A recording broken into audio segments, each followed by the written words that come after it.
And we're back for another episode, Release Valve and Mental Warfare. I am your host, Sean of the Release Valve, and we are blessed to have our third guest in a row here, Kyle. Our third guest on our podcast, and it just feels so good. I'm so excited to be able to keep this going, keep it growing, and gain more perspective and understanding, and like you said before, gain new stories. The juices are flowing, sir. I know you're feeling it as well. How are Absolutely. you? Welcome back. I'm doing extremely well. Thank you. Sundays have become my favorite day of the week. I just found a church out here in Texas, CBC, and it has been incredible. The energy that is within the house of God is incredible, and so I'm surging. I'm surging, and it's all a part of this process. And we talked about, the enemy, the attacks, and how we're all built and made for something great, whether you believe it or not. And so we are blessed here to have Chris Quilliam. Welcome, sir. Thank you for taking the time out of your day, to share your story, to talk about, some of the things that you've had to overcome and whatnot. And so we were talking one day, everything happens for a reason, right? And we had talked before, Chris, a while back when Sean and I had first started this podcast. And a couple of weeks ago, we just had a brief little conversation, and it's all God's purpose, right? It's all God's way. I don't believe in any coincidences, and so we're here now. And please give us a little bit of a background of who you are and where you came from, sir. Well, I'm born here in San Antonio, 1980, February 28th. I don't know where to begin, so I'll just try to go. Yes. I grew up. I guess I'll start at the beginning. Yeah, I grew up in a crazy environment. Parents were just together long enough to procreate, and they were both kids. And looking back at it now, is that they, they had me, but they didn't have any real connection, and they were young and they fought. And so I just remember that as a very, very young child, seeing them fight over me or about things related to me. And like I said, do you remember at any time how that made you feel? I know as a young child within the household, it's hard to understand what's going on because you don't have anything to compare it to, right? And so, did you remember how you felt during those times? I felt uneasy. I remember looking out of the van window.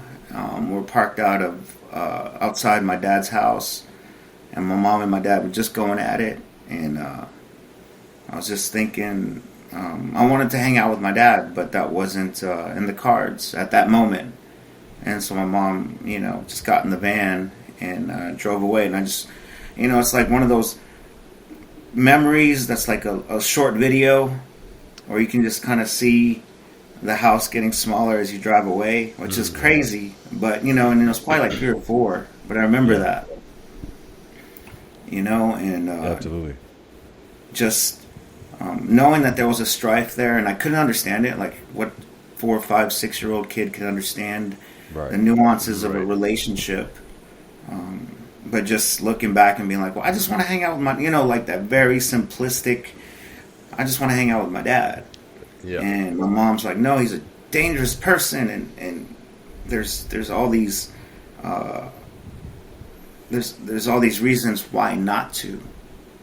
And and then she was still trying to find her way, and she ended up just struggled with finding somewhere to live and things like that and take care of me. Looking back at it, I held a lot of resentment towards her, but I learned to let that go because she was 18, 19, 20, just trying to do the best she can. Mm-hmm. and I ended up living with my padrinos, my godparents, while she tried to figure out her way. So early How was on, that? it was like bouncing around. Man, they were good people. And I'm still close with them. That's my aunt and my uncle. And I'm still close with them relatively.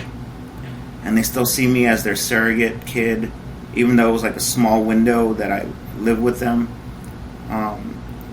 But it was from very early on, I was learning how to adapt outside of a traditional family structure. Right. You know, because knowing that that's my cousin, that's not my brother. That's my cousin, that's not my sister. And my aunt and uncle aren't my parents, but they're very parental authority figures. And adapting, I think that was one of the first survival mechanisms I ever acquired in life, was adapting Yeah. to environments that I know weren't, like I said, within that traditional construct that I guess growing up you see other people leaving their house and that's their mom and their dad.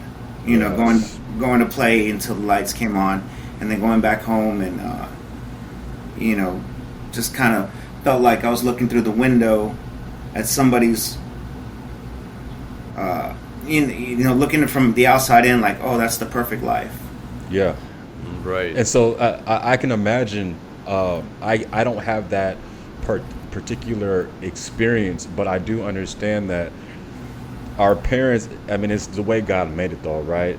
You can have a foster parent or somebody else that's going to be a guardian, but that's never going to fill the void, or it's not going to it can never replace what is natural, right? Your parents. And I can imagine that's where the warfare starts, right? You feeling like, well, why me? Everyone in the house has parents, you know, and I'm going through this myself. And so I can imagine there being some type of strife in your heart with what was going on. Can you recall? I mean, thank God I was a kid, and kids are so malleable, you know? Right. And I think I was able to just kind of, I was so happy-go-lucky. I mean, I still am to some degree, despite some of the stuff we'll probably share here later. But I just kind of lived and loved life. I mean, I was a little brat, you know, I'd get in trouble and do things, but I wasn't like A bad kid. not yet. I wasn't a bad kid, not yet. Not at that age. Right. Now, when you were going, you know, you're at a young age, you say you're at like 3 or 4 years old, and you're witnessing your parents have these issues and stuff. Did you have a sense or an understanding, even though obviously not to the full degree, but did you have a sense that it did have something to do with you, that you were kind of in the middle of that? Oh yeah, definitely. Like there was some lingering of what I can identify now as guilt or shame. You know, those two are definitely distinct, but also intertwined. When those So you felt like you were responsible for why your parents were fighting, or the situation that your parents were in? Yeah, I definitely felt like, because I knew the topic was of or about me, and that their relationship probably wouldn't continue if it wasn't for me. Right. Well, they probably would have just parted ways, and you know, relationships and how many boyfriend, girlfriends at 18, 19, 20 that I know that I just was like, oh, we're gonna be dating for years, and 2 weeks later, like, done. Right, You know? Yeah. And I think that's similar, except in this case, there was something that connected them. Yeah. And I'm sure because they were kids, there was a resentment, maybe not directly towards me, but towards that fact. Yeah. Right. So, And that's tough, especially, you know, and it sounds like you've spent a good amount of time assessing the situation on as many ends and as many fronts as you can. Just hearing the way you talk about it, you know, hindsight type of thing, being able to go back and look at things and have a better understanding of it.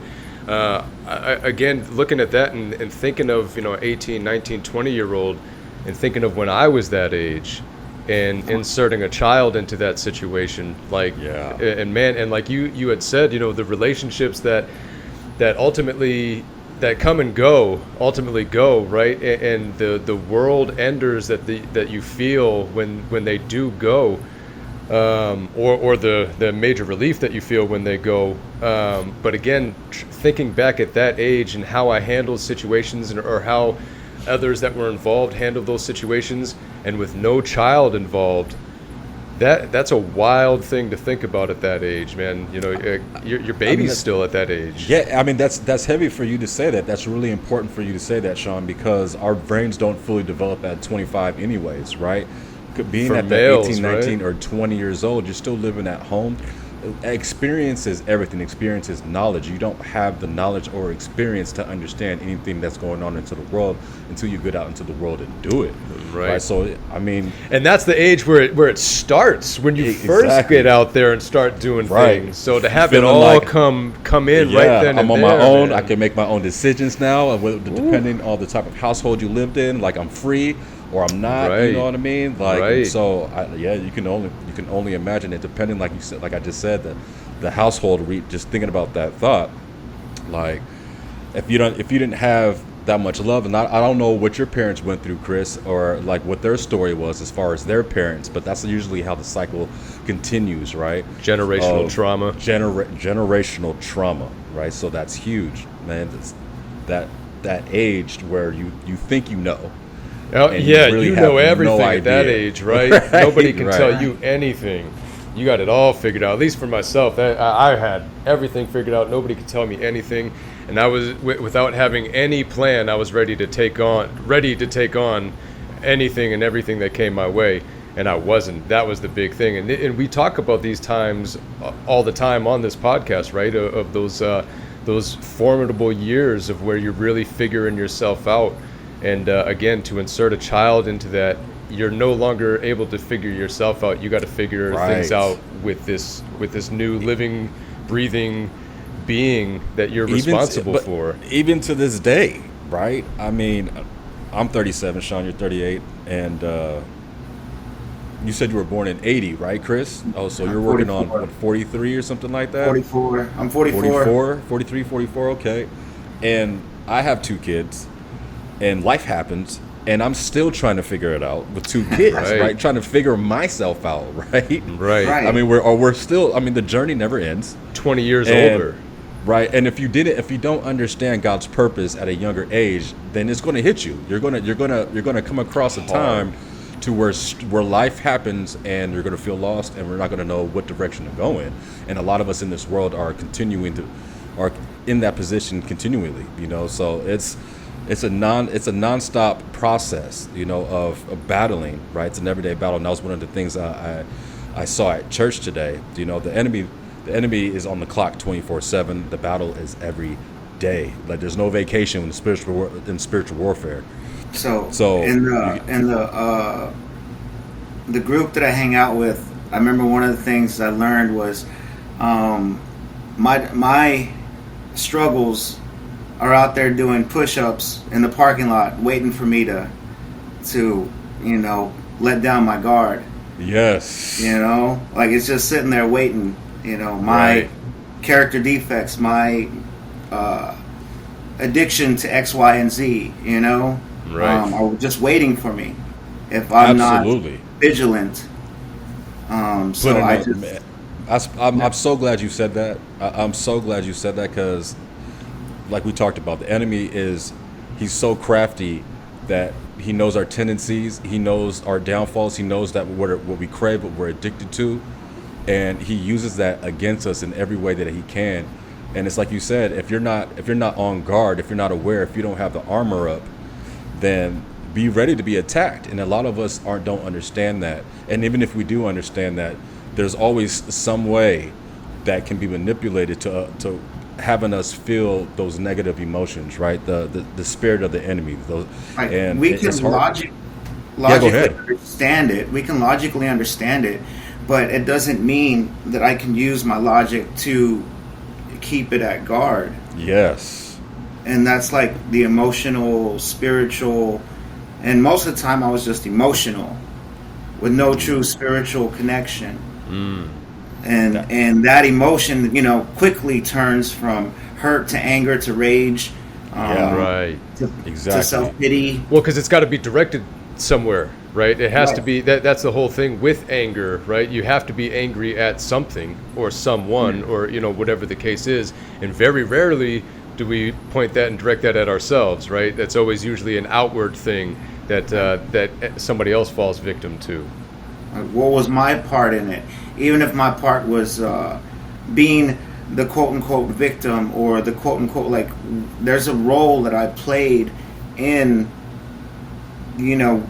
those feelings, those Absolutely. setbacks, those shortcomings, that inability to look myself in the mirror. There's that has a lot to do with me. I mean, there are some things that happen in life that that's just, excuse my language, that's just No, you're a roll of the dice, and Right. there's people out there who go through that and come out fine. And for a long time, Right. I just was like, I have every reason not to be fine, not to be okay. And using that Exactly. to validate Justify. the bad decisions that we make, and the filling in the things that we do or say or whatever. Well, it's because of this. Right. Yeah, This is maybe what I it may went be through. messed up, but I'm doing it because something even more messed up happened to me, and Yeah. then we justify it, right? Nobody understands. I went through what I went through. Nobody understands what I've gone Right. through. Right. So I can feel this way because nobody understands it. You know what I'm saying? I don't have anybody to relate to. Which I is- can act this way, and you can't say anything about it because it didn't happen to you. It happened exactly. to me. You don't know. You don't didn't live understand. my life. Right. You didn't. Right. Oh, that is such a heavy And that's avenue that people go down. So many people. Adolescent mentality that it's like I'm terminally unique, Right. Yes. and feeling that terminally unique, it sounds just like it is. Like there's nothing but the end for me in that, like the end of relationships, the end of any kind of growth I can have.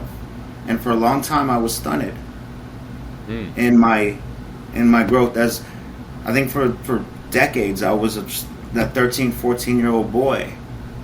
Absolutely, man. Just because I was grown up and I could hold a job and I could pay my bills, and I had met the criteria of the checklist for what I thought an adult was.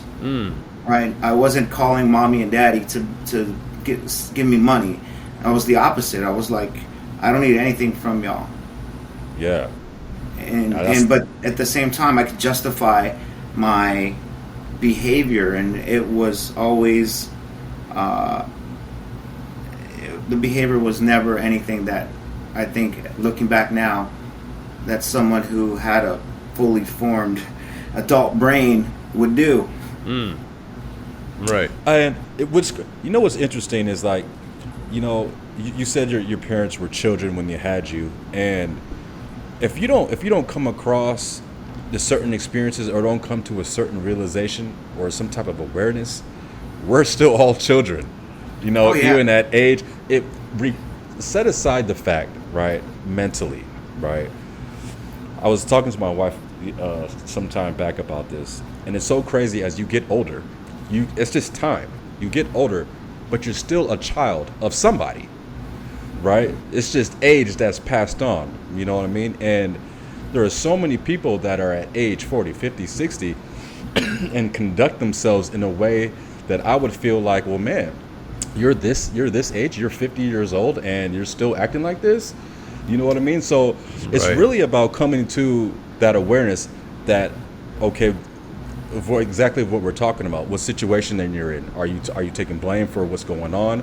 Like, everyone's upbringing is different, so like it all starts in the mind and what you understand, what you believe in, and how you feel about things, right? And so I feel like age is just a number in a lot of facets of the word. And like I said, if you don't come to a realization or some type of awareness of what's going on in your life, then you're going to continue to be stuck there, right? Because a lot of us are stuck there.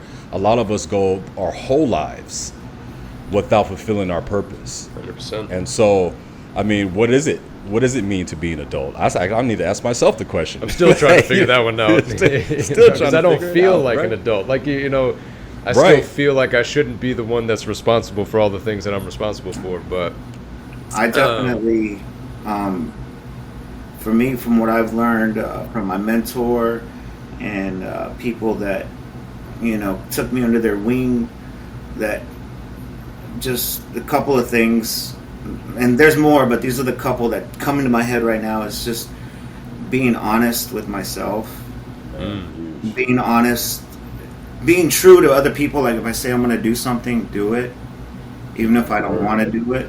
Yeah. And I generally sleep well at night. If awesome. I can go to sleep not sitting up thinking, what I did wrong or how I could have handled the situation better. I mean, I'm not perfect. I'm going to make mistakes, but if I do everything with I get humility, honesty, integrity, and those are like cliches, I know, but like I said, I got to be real simple for my type of thinking. Right. And I think more people need to keep it simple like that because the reason why they're so cliche is because, and so simple, is because so many people lose sight of them, and they don't act with 100% integrity and being genuine, and they don't give it their all. And if they do make mistakes, they try to again justify it or come up with excuses for it instead of owning up to it or taking accountability or responsibility for yourself and then going forward with a lesson learned in that sense. That's how you're able to like you said, sleep good at night, because you know that you're being a genuine person. You're not out here to hurt anybody. You're not out here to hurt yourself. You're here to be a good person and try to have good interactions with other people. And some people are always in whatever situation, they're looking for how they can get ahead of it, as opposed to just having a genuine interaction or whatever the case is, right? Or they're in defense mode. Yeah. Like the world is in chaos. Inherently, I've come to believe, not me, but just this speaking hypothetically, like inherently this person has come to believe that the world is only causes pain and heartache and destruction on me. So that's that fear thing I was kind of talking about earlier. Like there's just fear, so I need to keep everybody away. And I'm speaking from very personal experience when I say this, because I think I was like that for a long time. For sure. I can relate to that. Keep everybody away. Yep. And as long as I can control the relationship within what I felt comfortable with, the hell with how it made other people feel. And if it served me in whatever my nefarious purposes were, then that's icing on the cake. And that's just a horrible. It was, like I said, for a while I couldn't look myself in the mirror. Like there was a time, like I'm fast forwarding here a lot, but in between my teenage years and my mid 30s, I had come to loathe the person I was. But like, so my mom comes back. She's got her stuff together. She picks me up from my godparents' house, and she's got a new husband. My stepdad. Okay. And this was your first time meeting him, or first time meeting him, and she just comes in and heavy. Just comes in, rolls out the red carpet for herself. She's dressed nice, like she's made it. You know what I mean? Yeah. Like she's 23, 24, 25. She's made it. She's found a man who's, and for all intents and purposes, he was tall, good looking, Hispanic man in good shape. And my mom's a beautiful lady, especially back then. They're in love, and I believe they truly were in love. And how did that make you feel initially? She comes through and you see your mom. I was scared, man. I was like, "Who's this?" And I was so happy to see her. I was like, "Oh, she wants me back," Right.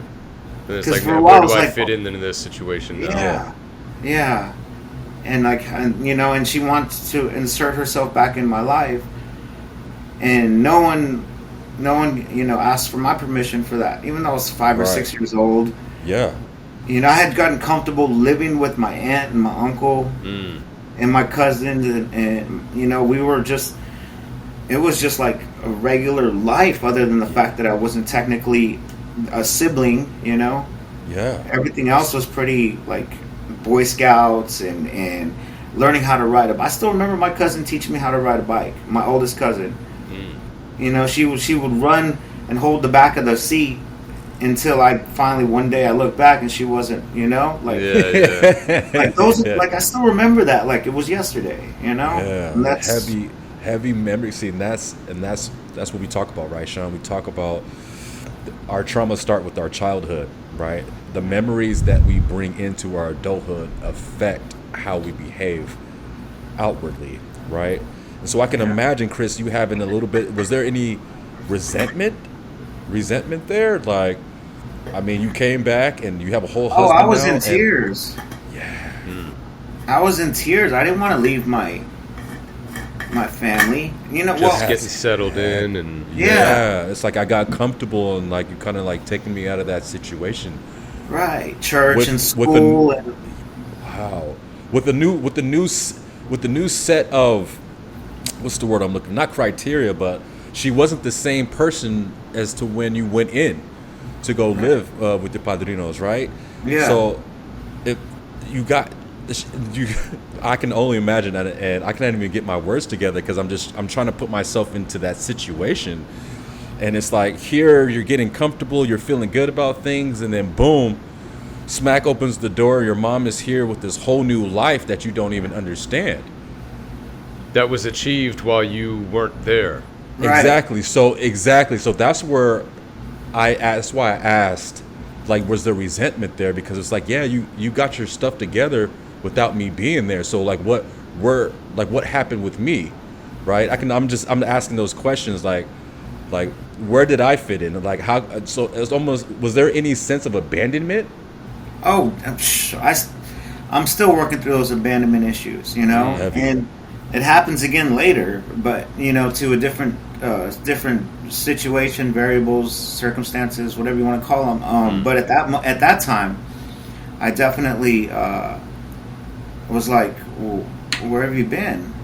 Yeah. And you know, I think I even asked that. Like, I was very aware from a very early age. Again, I think that was a survival mechanism, like noticing the behaviors, not just the words, but the body language. You know, especially as a kid, you absorb everything. Yeah, right. And I was just like, well, where'd you go? I think I asked a simple question like that. Well, where did you go?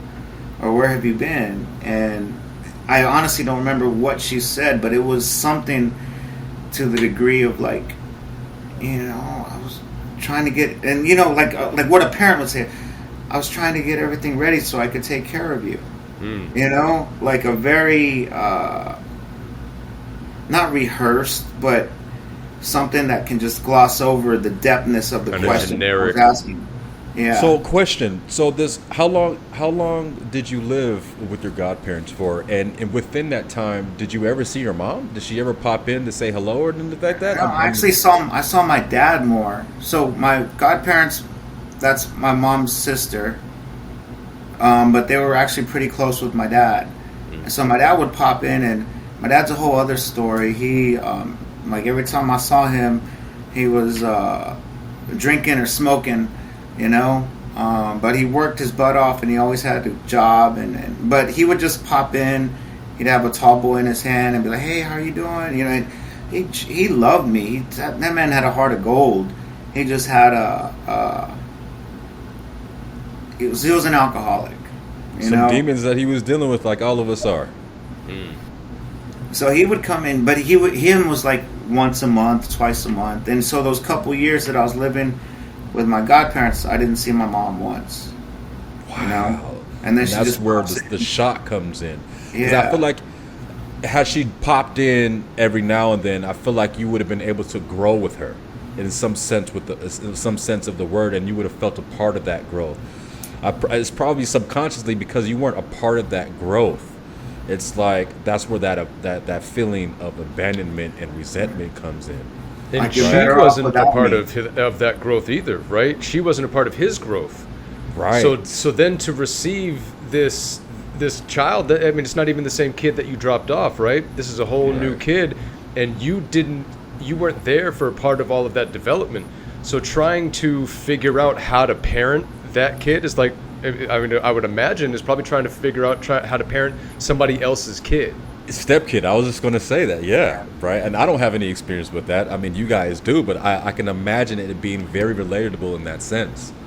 Yeah. Cause it's like, I have a routine now. Like there's structure, there's certain rules that I abide by.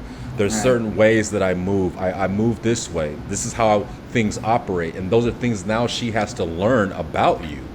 And it's like, now you don't really know me. So the relationship is almost like starting off at ground zero with a little bit of resentment there, actually. So you're almost in the negatives.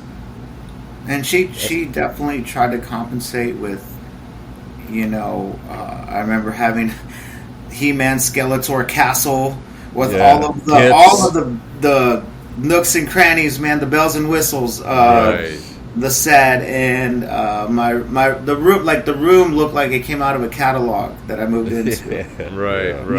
I had Transformer sheets and all the typical 80s boy stuff that you can think of. He-Man, I guess I was big into He-Man when I was a kid. Yeah, right. Yeah, I was too. Masters of the Universe was I was big on that.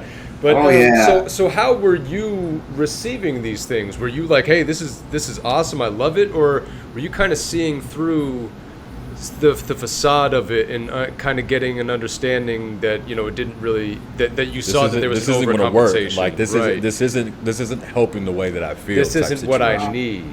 Like I said, I think I've always been happy-go-lucky, and I was just I was just so happy that my mom was back in my life. And that room, that's like when you're a kid, that's like the you'd imagine having a place like that. I had my own room instead of bunking with my cousin, and I love my cousin. Like, we were super close, especially as little kids. But I was her first child. I'm the oldest, so I had that this is my area. I'm kind of selfish in that. So I'm like the oldest. Like, I'm used to I'm almost like an only child.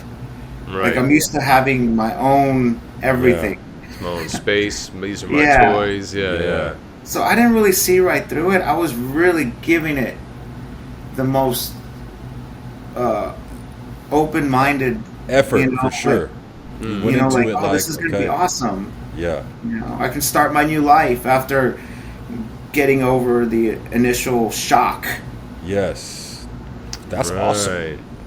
That's awesome. So how does life proceed after that? So I start elementary school. School's always been easy for me. So I just remember, I'd say I taught myself how to read, but I would just come home and study the stuff they told me. In my first grade, I was reading no problem. And I've always been a nerd reader. And so everything was just, and then it turns out, my stepdad had some anger issues, and I'd see a lot of abuse at home. And I remember confronting him one time, and he just was like, and I was 7. I was like, quit. I said something like, quit hitting my mom. I just remember there was this brass giraffe that was it was on the coffee table. It was just a decoration, and I think he was hitting her with it. And I just remember I was like, "What are you doing?" He's like, "Go back to your room." And I went back to my room. But and I know that's the first I really speak of him. But he, there's nothing's ever 100% black or white, at least in my mind. Yeah, 100%. He did the best he could to raise me. He showed me how to work on cars. He played catch with me. He took me to the arcade. He told me how to play pool. He, all the classic male stuff. Right. He just every once in a while beat the shit out of my mom. Dang. And was alcohol involved with that, or would he be sober, or any kind of? So he was. I just think there might have been alcohol and drugs involved, but I think he was just inherently just had that rage. Yeah. That from his upbringing, he went to Vietnam War. He went to served a couple tours over there. He went to prison 2 or 3 times. He had jailhouse tats on his legs and Just a on his hardened feet. dude. Yeah, he was just. But as he got older, and as I grew, like he softened up. That was after like 7, 8, 9. I don't think he laid a finger on my mom. 7, 8, 9 years old for me.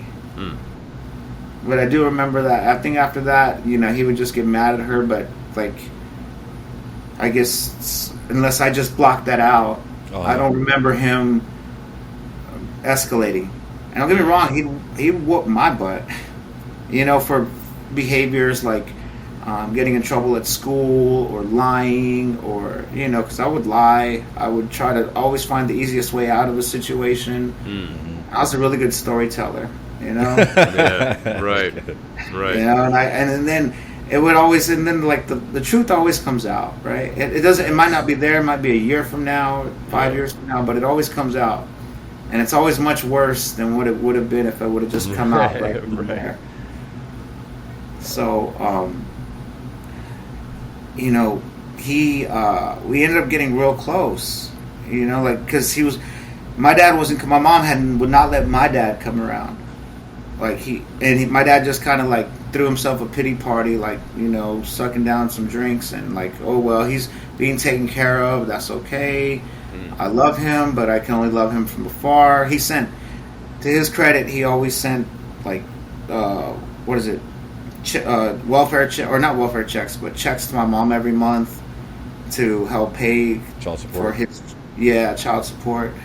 But then my stepfather got sick. This was like 91, and like he's been sick, missing a lot of work. He was a construction worker, and he comes home and he's like, "Hey, I need to sit down and talk to you." I was like, "All right." I was like 11. He's like, "You know that disease AIDS?" I was like, "Yeah, you know, because back then they were showing, like, they couldn't go 20 minutes on TV without watching a commercial for that." Yeah, early 90s, there was that huge AIDS pandemic going on. He's like, "Well, I have it." And he's like, "So, just so you know, I'm probably going to die pretty soon." And he pretty much told me point blank like that. Wow. He's like, "I'm not going to hide it." And you could tell when he was saying it, he was trying to reconcile that fact himself. Right. You know, but as a man in that construct of what a man does, or what he thought was best, he wanted to speak to me man to man, even though, for all intents and purposes, I'm still a child. Yeah. You know, and so that just, and he just slipped. And my mom loved him. Like I said, I think that was the love of her life. And she loved that man. She would work 2 or 3 jobs to help with the medications, because that medications now, 30 years ago, they were astronomical. Right. You know, and he would work. He worked for about another year and a half. His company let him work when he could. They were real, I guess, just understanding. But eventually, he just faded to dementia, leukemia. Yeah, once it started attacking everything, yeah. It just, and you know, he would have everything starts to slide. Lapses in memory. He got real skinny, and so a lot. And my little brother was born about 2 years before he got sick. And my mom had gotten tested, and she was like, "No, I don't have it," and which was, you know, I was like, "Shit, I'm gonna lose both parents." And so, you know, I ended up having to. My mom was working, so I ended up coming home and taking care of him, taking care of my little brother, who was like 3, 4, 5 years old when he passed away in '93, and just all of that just kind of percolated within me. Like, this world is pretty jacked up. Yeah. Yeah, that's a tough. That's a tough thought to have at any age. Yeah, to look at the world and to start having resentment towards it and the way things go, and to be at a young age when you're having that thought process, and then not having anybody that you can talk to about that you can go to and say like, hey, I'm not liking what I see in this world, and I'm having a hard time understanding, navigating through it. Exactly. Just being able to articulate that. Yeah. Right. Well, yeah, exactly. Even being able to process and comprehend those feelings. And then you're having itself. and then you're having to pick up responsibilities of a parent, right, at a younger age. So you had to grow up a little faster than the average kid, still not understanding what's going on, still enduring and bearing the stresses of having the responsibility of taking care of your stepdad before he passed, taking care of your brother afterwards. And it's like, not that you were thinking of it, maybe you were, but it's like, where's my life? You know what I'm saying? Like why am I having to deal with all this? And I just remember even myself, like I used to get mad on the very smallest scale of having to watch my sister in the summer because I wanted to go play. I hated it. I hated having to take care of my sister in the summer because I always felt like she was holding me back from me having fun. Not to say that you were trying to have fun, but I was trying to have fun. Right. He's a kid, of course. Absolutely. Yeah. So go ahead. No, go ahead. No, it kind of just takes away from what you're trying to do. So in that sense alone, you're going to be feeling some type of opposition towards us, some type of resistance. Well, man, think about what we go through on a daily basis, and we talk about this as adults, like how we have this vision of how our days are going to go, and then something happens and we get all bent out of shape. And we have, for the most part, a general understanding of our feelings, of the things that are going on around us, how things work and stuff like that. And we still get bent out of shape. That's why I said somewhat. For sure. Some of us, definitely not everybody. But again, we still struggle with that as adults, trying to re-navigate ourselves or get ourselves back onto the right track. And the frustration that comes with that. And like I said, we have a general understanding of things. So as a kid, 11, 12, 13 years old, around that age, anywhere from, like you said, Kai, for boys, your frontal lobe isn't even fully developed until around the age of 25. Right, I'm about so that we're action. talking like 10 years before that, prior to that, being able to try to figure those type of things out, being able to assess your own feelings and put your best foot forward is nearly impossible. Yeah, and so and for me and my coping mechanism, my survival mechanisms, I wanted to numb it. Yeah. Right. I mean, you didn't have any other way to navigate through it. It's just one of those feelings that you kind of want to forget. You just want to feel better about what's going on. Yeah. Well, again, think about, those times. And like you said, he was in Vietnam. Yeah.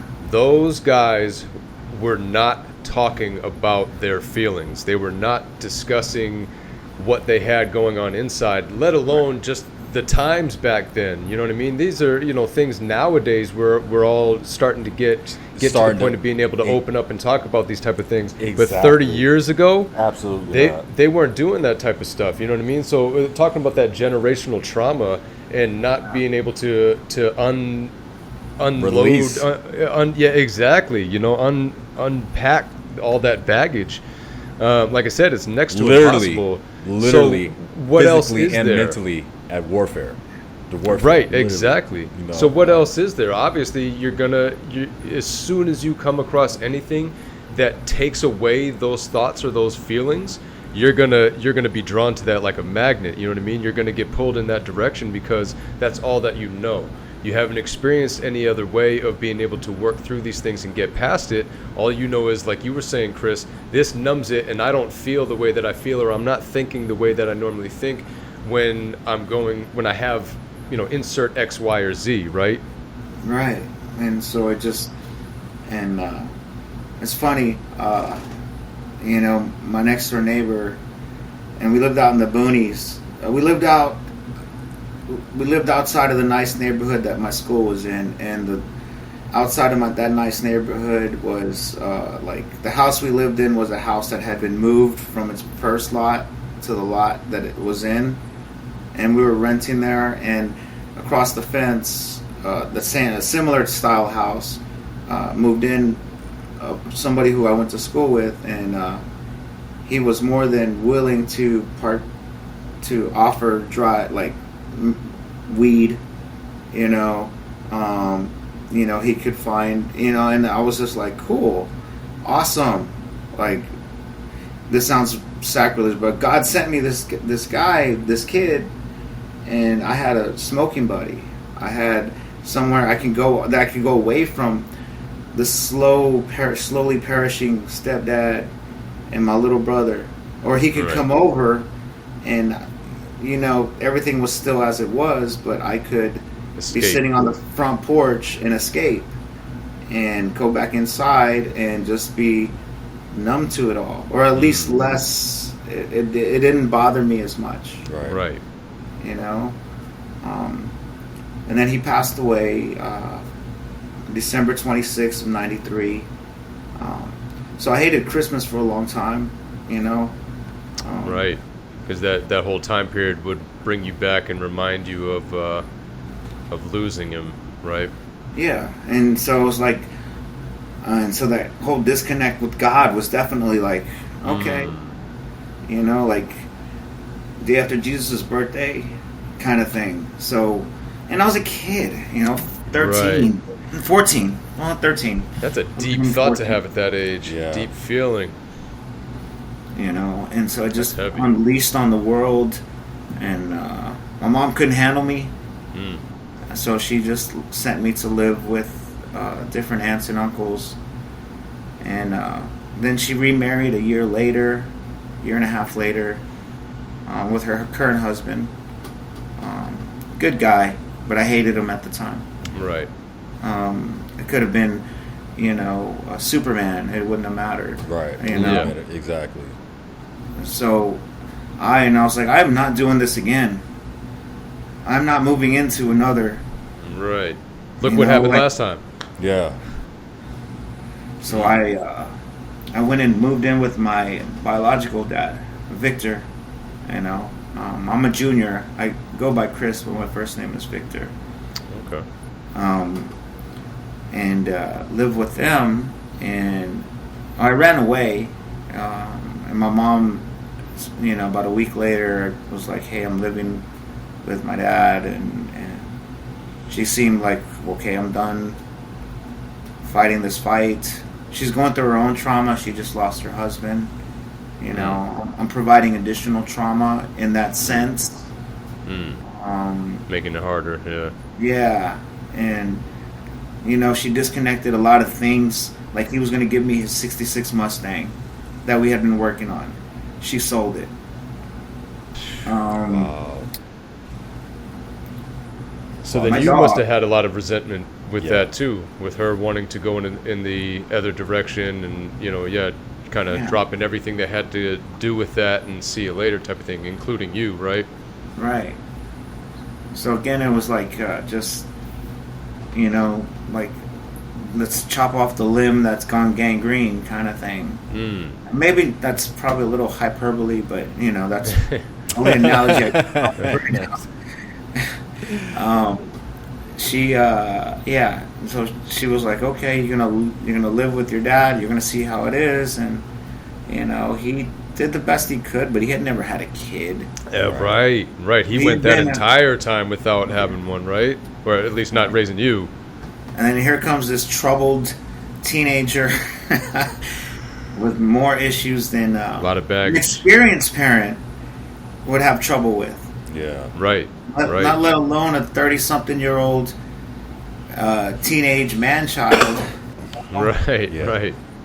Who had kind of just been floating between living with his mom and his sister. And he did marry again, but that didn't last long. But before and after that, he was just kind of couch surfing at at my grandma's house, his mom or his sister, and there's such a history of codependence on that side of the family. Like they couldn't, my grandma would call me and be like, "Have you seen your dad?" Because my dad would run off to bars and just kind of go to bars where he knew nobody would know where he was. Disappear. So my grandma would be like, and my aunt would call me, and I'm like, "Oh, hey, how are you doing?" Like I was just kind of a conduit into maybe he knows where. But right. Speaking on him, like he just passed away recently. I'm sorry to hear that. And he was a good dude. He had a good heart. Like he continued that whole mindset of a man. He's like, I'm gonna teach him how to work on the car, and he could articulate his feelings more as far as advice with relationships. It's like, why are you treating that girl so shitty? And I'm like, well, I mean, I didn't know any other way how to treat a girl, Yeah, right. Or a relationship. And he'd be like, he would say it in a heartfelt way. It's like you're being selfish. Or he wouldn't say you're being selfish. He'd say, did you think about this? Did you think about that? Or, why didn't you things, because I was, for the most part, selfish. Yeah. Just to try to, like I said earlier, keep everybody away. But, he lost his battle with, he just fell over and died. And we're just finding out we're going to find out on Monday, hopefully, what the cause of death was. Wow. That's wow. How old was he? 66. 66. My condolences to you and your family. That's rough. So no, go ahead. Sorry, go ahead. No, I'm sorry. Go ahead. I cut you off. No, I already lost it. So go ahead. I was sitting here and something. No worries. Yeah, no, my condolences to you. I lost my mom. Interesting age, at 66 a few years ago. So some type of some connection there. But moving back, so you're in high school. You're moving with your dad, and how was life like at that point? Like, where are you at? Like, there was no structure. I'm living with my aunt and my dad because, like I said, my dad lived with my aunt. Okay.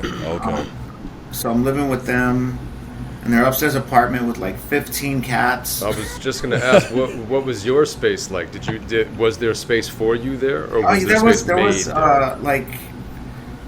I would sleep. It was a 2-bedroom, but it was a big living room. So a lot of times he would fall asleep on the floor in front of the TV. So I got the bed most of the time. Like that wasn't, he was a pretty I guess, whatever issues he had, he was pretty chill about everything. There was no structure, so I could bring girls over, friends over, partake in certain illegal substances and right. As a 14, 15, 16-year-old, 17. That's the dream at that age, right? If you're living that type of life, that's the dream, to be able to go to your own place and do the things, bring whoever you want on over. Nah, cool, it's all good. Come over here and chill. Yeah, it's all good. Yeah. Right. This is a party pad. That's dangerous, man. Yeah. But I didn't drop out. I still went to school, but I just went. Like I said, school was always easy for me. I could go in there. I could miss a week and then without skipping a beat, pass the test or pass the. Right. So that wasn't. Right. It was no factor. It wasn't a hindrance for you. It was easy. So it's not like what I'm doing is affecting my schoolwork, so I'm good. Don't fix what ain't broken, right? Right. If anything, it reaffirmed the fact that I had convinced myself to believe that I was an adult. Right. Adult-like. Man. Right. Yeah. I was just talking about this not too long ago. I think I was actually talking to my stepson about it, saying, or talking to my wife about my stepson, and just saying that, one of the worst things that can happen for you is getting away with when you do something negative, right? And not getting caught and not learning that lesson. You get away with something that you shouldn't be doing. That starts a negative chain reaction in that sense that it almost makes you want to test the waters to see what else it is that you can do and get away with, right? Oh yeah, and it almost becomes like a rush. Yeah. It does become a Right. rush. Right. Like, I can show up to school inebriated. I can bring substances to school and use them during and between. No big deal. I'm not going to get in trouble. They're going to call my dad. He's not going to do anything, right? I mean, he's going to be pissed, but not for the reasons that normal parents would get pissed. Like, you know better than to take that to school instead of why that. Are you even have that? Where did you get it from? Like, 'cause Right. usually he knew where I got it from, or he was the one who got it for me, Right. or you know. And now this Just is a a problem different- that I have to deal with. Right. It's because you are a little bit Man. older. Man, that's crazy to think about. That is so wild. I can't even imagine how he felt, or I mean, because like you said, like he didn't know how to raise a kid. He didn't have any kids to raise. So you come in at this teenager closer to being an adult, and he can't treat you like a kid anymore. So how does he treat you? You know what I mean? Right. So there's a Like a different homie. Yeah, Like a exactly. That's homie. exactly what it was. You treated you like the homie. You're my son, but you're the homie. You know, there was that whole K to whatever age it was. You know, that development process wasn't there. So I mean, you can't just go from at age 15 back to age 4. You know, you can't. I mean, I'm not Right. that kid Start anymore. back over. Billy Right. Madison style, right? And just be able to redo it. I'm gonna run through elementary school in a month Yeah, or yeah. 3 weeks or whatever. let me do that again now that I have a better understanding of it. But because part of that is trying to put myself into his shoes. I don't know how to raise a child. I don't know how to discipline. So when I do something or I allow something and I'm seeing that the kid's cool with it, or that I didn't hurt him, he's happy. All right, cool. I'm gonna keep allowing this. That was a victory in my eyes, right? So that was a check in the win column of parenting. So I'm going to continue to go down that road, and as long as I keep the kid, as long as he's not crying, Right, or it's he's all not good. mad at me. You know what I'm saying? Yeah, As long as yeah. we're good. You know. He's breathing, he's not bleeding, and he's not mad at me. So let's keep this ball going. Right. And he is put it in context for him because he's not here to speak on his behalf. Right. When he was growing up and he was about my age, his stepfather was making baggies of dry substances and sending it with him to sell at school. Oh, so Okay. his experience with the whole thing was a little. Oh, okay. Well, that makes So sense. that was they'd roll up cigarettes and sell them $1 each, Right. and have like 100 of them in a bag and just go around and sell them. Sell these to your friends. Yeah. So it was definitely, he grew up in the 70s and in that very concentrated culture that not all of the 70s was about, but looking back that I see about the end of the hippie era, Right. before the disco era, the end of the hippie era, somewhere in between. Mm-hmm. Yeah, that was a party era. Yeah. Getting into the parties and that. So in his eyes, he's probably assuming He's or doing looking better. at those situations. He's a much better father than his father was, right? Yeah. So he's probably checking all of these off in the win column. And not to say that he's necessarily wrong to have that mindset either, because again, who was there for him to show him otherwise, to show him different, to show him that it shouldn't be this way, that this isn't good parenting, and that there are better ways to go about this. Again, due to life lessons that he probably went through, again, he's thinking that he's doing things much better, probably thinking this. If he did have time to sit back and think about it, knowing that it isn't the best, but that it is better than what he got. And what more can you ask for as a parent than to just try to give your child a better life than what you had? Yeah. It's tough. Yeah, so this is a lot of realization. Like I said, like 10 years ago, I'd be telling you a different story. Now, at any point during all of these things that you have going on that you've at least discussed about, did you ever receive help? Did you ever talk to anybody? Did you ever open up about anything that was going on? one of the conditions for my father getting custody of me was that I had to go to court-appointed family therapy, and the guy was just going through the motions, so I didn't really get any. You know, it Wow, wasn't that's any. unfortunate. Put it And I'm this way: sure I you're saw not. that.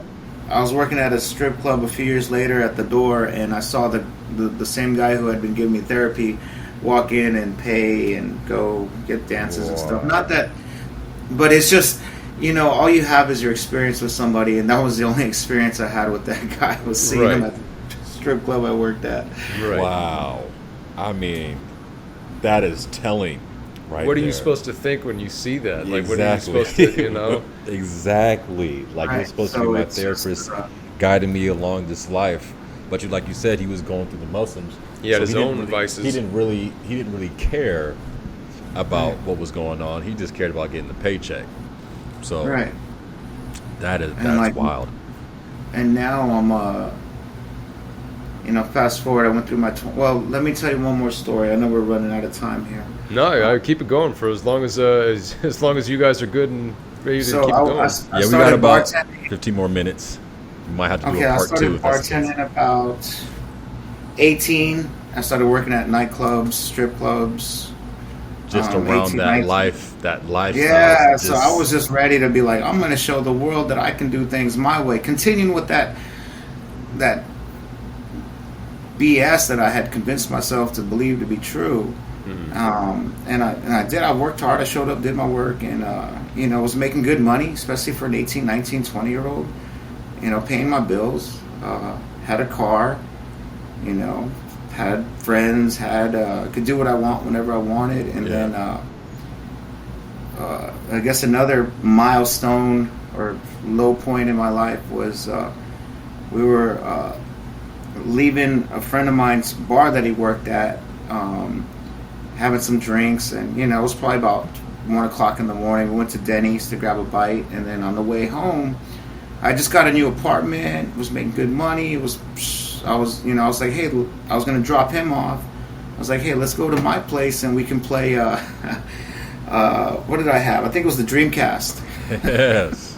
The Sega Dreamcast. I was like, let's go,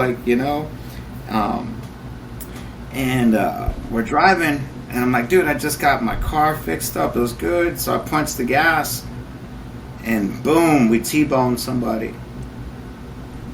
And this that street that goes down, there are no stop signs going down the direction we were going. And there are stop signs going, that intersect. At each intersection, there's stop signs on the outsides, and when we go straight. So I T-boned a Mitsubishi Eclipse, and I'm in an '83 Caprice, which is like those old cop cars, like from the early '80s. Yeah. Okay. Mint condition, beautiful, and anyway, they died. So,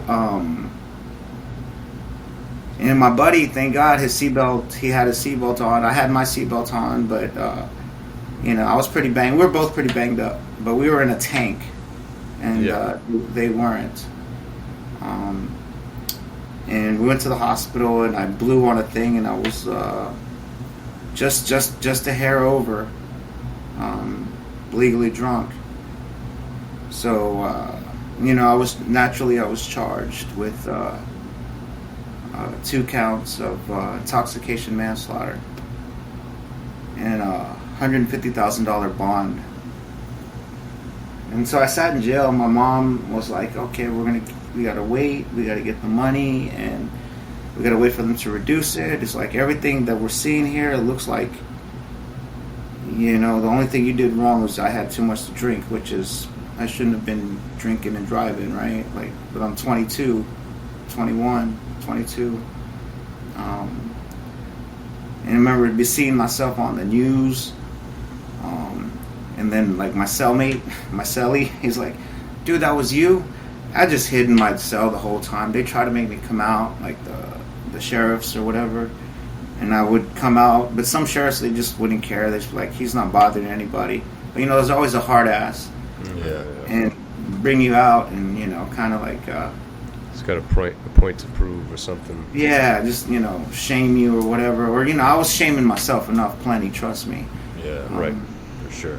And it all, like, a year later, they were, like, these people, and they ran the stop sign, and apparently the vehicle wasn't registered to them. It was to somebody else who they didn't know.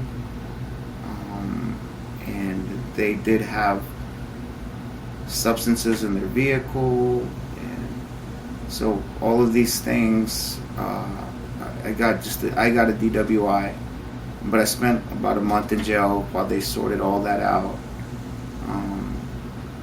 And it definitely, you'd be like, okay, he should learn from this, and I did learn from it. But I learned that that victim mentality is what I took away from that. Like, I just can't catch a break in this world. Mm-hmm. The heck with the fact that I lived, right? Right. Like, somehow Right. I didn't die. Like, they could have T-boned me and it would have been on my side. Yeah. But that played itself out, and that was something that, like, I can talk about it now, but it was something that for years it was just like, it was, one of those reasons. A dark time. Sitting in that cell, I can still remember, like, I'm gonna be here 2 to 20. Each count. Like, I'm 22. Like, I'm 44 now. I think to myself that'd be 15, 20 years. And seeing all those people in there, and they put me with people in my age groups. They're a bunch of kids, right? A bunch of angry, petulant children, kind of like me. I guess that's where I needed to be at that time.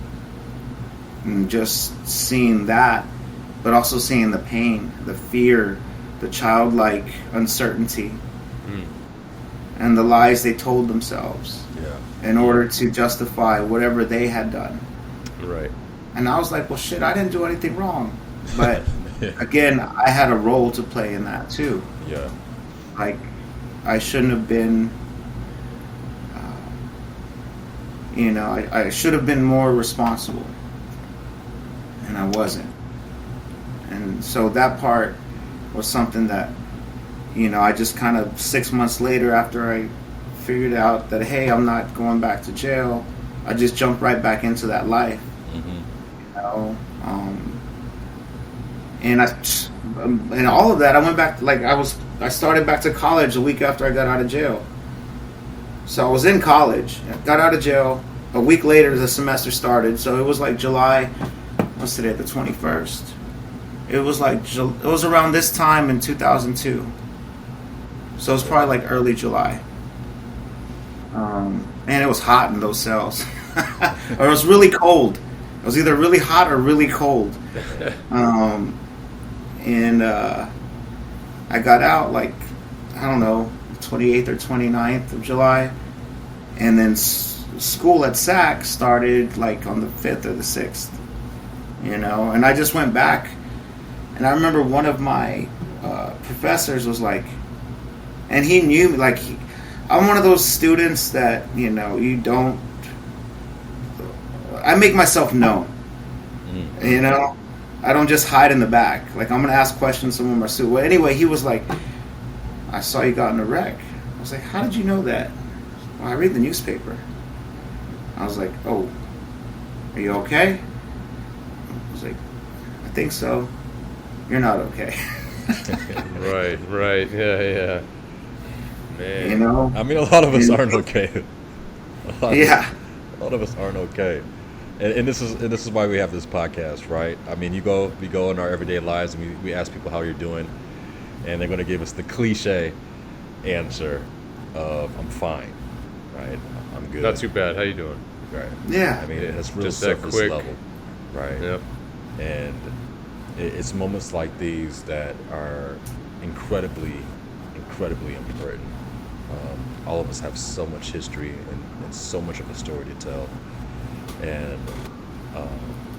I hate to we might have to do a part 2 We have to do. Oh, we definitely have to do a part 2. Because I just feel like we're still in the beginning. Like I don't know. Yeah, the wheels just started moving. I feel like. Man, my wife has to get ready for work, but wow, incredible story, Chris. And again, thank you for coming on and sharing that. I know we have to do a part 2. We have to do a part 2 because I have a few things that I can discuss and go over that are pretty relatable. Nothing to that degree. I don't want to leave anybody on some crazy cliffhanger, but you know, I definitely have a lot that I can touch on this, touch on that last story that you told there, because I came very close myself.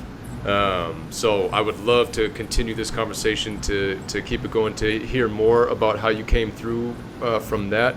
Yeah. And more of what led you to where you're at now, because again, hearing how you talk about these things, it's clear that you have spent some good quality time assessing a lot of the things that happened to you in your life, and it really does seem like you have been able to come out the other end with a better understanding of not only who you are, but just how life is and can be, and it's not always bad. There are bad things that happen, some horrendous things that can happen, but there are a lot of good things that can happen too. And that those things definitely, if you are able to pay attention to them and receive them the way that you should, they by far outweigh all of the horrendous things that could possibly happen to us. And getting out of our own way and being able to be vulnerable and, like I said, allow those things to come into our lives, that's the only way to really get past all of those bad things, right? Yeah. Yeah. There was 2 versions of the story that I heard today before we get off, and it's the buffalo and the cow story, right? Was it the Colorado? I've heard like horses and buffaloes or whatever the case is, but Buffalo in the storm. Yeah, the buffalo in the storm. Yep. The buffalo in the storm. The cows run away from the storm. The buffaloes run to it and through it. As long as you keep on running from it, it's just going to keep on chasing you. You're going to be stuck in the storm forever, right? And so Right. you got to face it, and it's not easy. It takes courage, right? And you know, courage, I just learned today, is having that fear but doing it anyways, right? I'm so glad you said that, man, because I was literally just thinking that I think a lot of people mistake the fact that just because somebody can have courage, that it doesn't mean that they're not afraid or that they Right. don't have fear, when in fact they do have it, but they're able to just push forward regardless of that fear.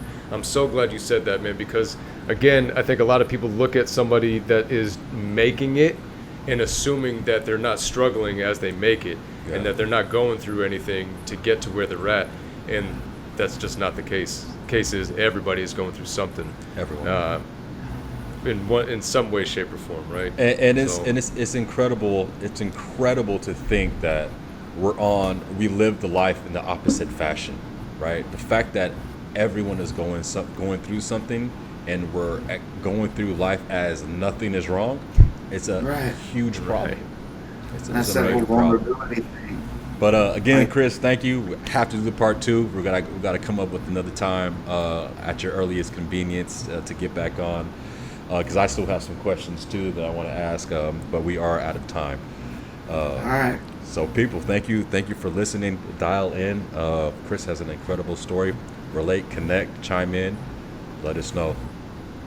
Thank you, brother. Thank you, guys. Thank you. Until next time. Thanks, everybody.